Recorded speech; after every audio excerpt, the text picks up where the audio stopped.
Hi, this is Crystal with Lifeguard TV, and today we're going to be doing a simple intro to yoga for swimmers. We're going to focus on poses that elongate the muscles, especially the shoulders and hips. We'll be warming, stretching, and strengthening these muscles to develop the flexibility and muscle tone required for long-distance swimming sessions. With increased practice, these yoga poses will help you increase your stamina and decrease your recovery time after intense swimming sessions.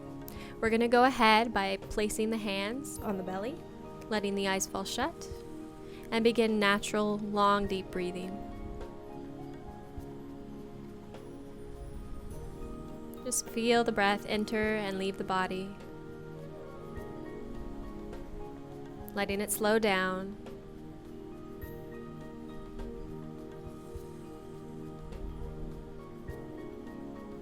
Noticing if it's short.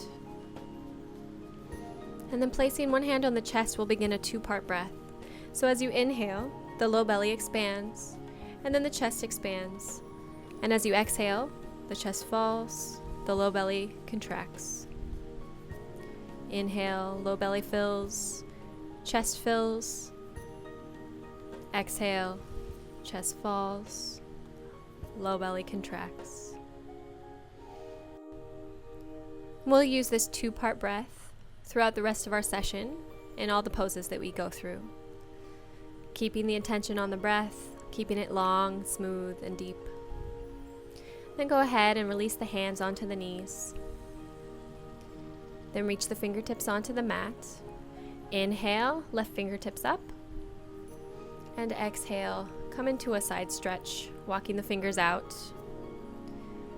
Placing the palm flat on your mat, turning the chest and the head up. Let the shoulder fall away from the ears. Keep the sits bones grounded into the earth. And stretch all the way from your sit bones to the fingertips. Breathing and expanding, feeling the rib cage lengthening, creating space between the vertebrae.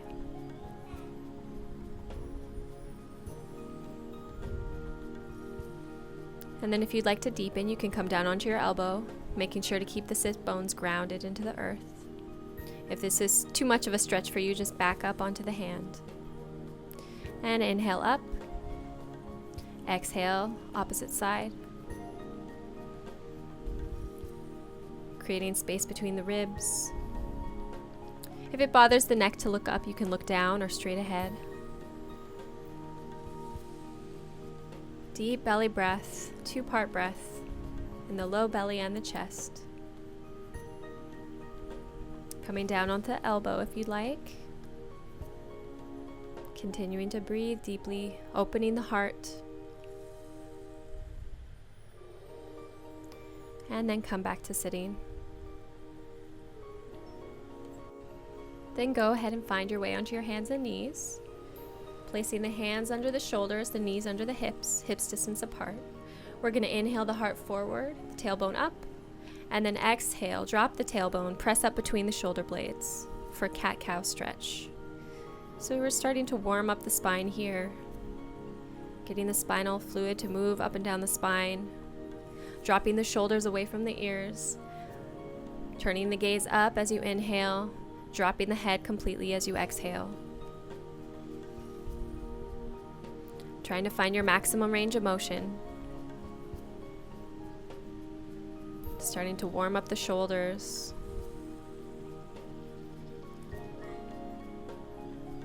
Continue with your long, deep breathing.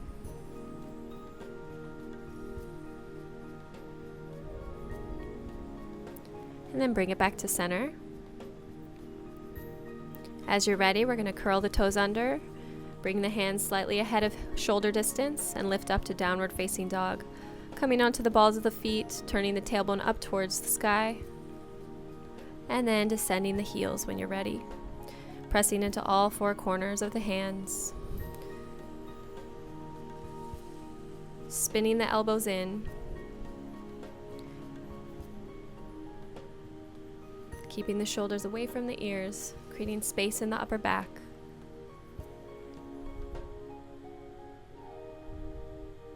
And continue breathing here.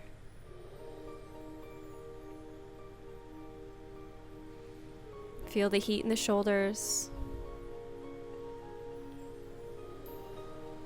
And then bring the knees down to the mat, big toes touch. We'll sit back in child's pose, releasing the hands, releasing the arms, resting the forehead on the floor. This is our resting pose in yoga. Anytime you feel fatigued or want to slow down the breath, you can come to child's pose.